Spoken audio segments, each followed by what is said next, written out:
పెద్దపల్లి మాజీ ఎంపీ అలాగే చెన్నూరు మాజీ ఎమ్మెల్యే అయినటువంటి బాల్క సుమన్ వేరే నిన్న జరిగినటువంటి ఒక బీఆర్ఎస్ పార్టీ అనుబంధ ఒక సమావేశ కార్యక్రమంలో నిన్న రాష్ట్రంలో ఇక బీఆర్ఎస్ ఒక తీరును వైఖరిని మార్చుకోవాలని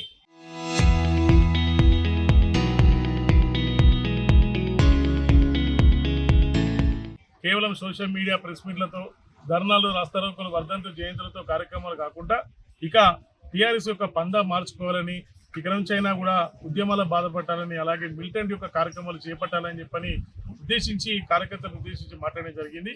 ఆ ఉద్దేశమైనటువంటి మాటలు వింటే ఒక కార్యకర్తలు రేపు పొద్దు నుంచో ఈరోజు సాయంత్రం నుంచో ఈ రాష్ట్రంలో ఏం చేస్తారని ఒక భయభ్రాంతులకు స్థానిక ప్రజలు అలాగే ప్రజలంతా కూడా భయభ్రాంతులకు గురవుతున్నటువంటి విషయం గ్రహించి ఈరోజు ఉస్మానాబాద్ పోలీస్ స్టేషన్లో బాల్క సుమన్ పైన తను చేసినటువంటి మాటల పైన తనకు ఉద్దేశపూర్వకమైనటువంటి వైఖరి పైన తను చర్యలు తీసుకోవాలని చెప్పని పోలీస్ స్టేషన్లో ఫిర్యాదు చేయడం జరిగింది. తన ఒక మాటలో ఒక ఉద్దేశాన్ని పూర్తి స్థాయిలో వీడియో రూపంగా ఏదో తను మాట్లాడిందో ఆ కథనం ఆధారంగా పూర్తిగా ప్రెస్ ప్రింట్ అండ్ ఎలక్ట్రానిక్ లో కూడా రావడం జరిగింది. ఆ వచ్చినటువంటి వార్తా కథనాలు పోలీస్ స్టేషన్లో అదనంగా కాపీ ఇచ్చడం జరిగింది. వారిపైన చర్యలు చేపట్టాలని చెప్పి కోరుతున్నాం.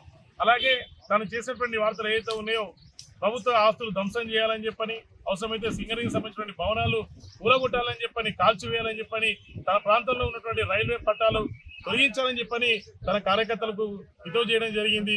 మేము కేటీఆర్ని కూడా ఆ పార్టీకి సంబంధించినటువంటి వర్కింగ్ ప్రెసిడెంట్ కేటీఆర్ని కూడా మేము సూటిగా అడుగుతున్నాం. మీరు పెంచి పోషించినటువంటి బానిస బాల్క సుమన్ ఏదైతే ఉన్నారో వారు మీరు ఇచ్చినటువంటి ఈ రూపమైనటువంటి కార్యకర్తల ఒక నైకరికైనా వైఖరి ధోరణికైనా మీరు గతంలో తనకి విద్యార్థి సంఘం నాయకుడైనా కానీ ఎంపీగా కానీ ఎమ్మెల్యే కానీ అవకాశాలు కల్పించారా అని చెప్పని మనం సూటిగా అడుగుతున్నాం. దాని యొక్క చర్యలను వెంటనే టీఆర్ఎస్ పార్టీ కూడా ప్రజలకు సమాధానం చెప్పాలి అని చెప్పి డిమాండ్ చేసుకుంటూ వెంటనే బాల్క సుమన్ కూడా తను చేసినటువంటి వ్యాఖ్యలను వెనక్కి తీసుకోవాలి. లేని పక్షంలో తను చేసినటువంటి వ్యాఖ్యలకు టీఆర్ఎస్ పార్టీ కౌంటర్ ఇవ్వాల్సినటువంటి అవసరం ఉన్నది.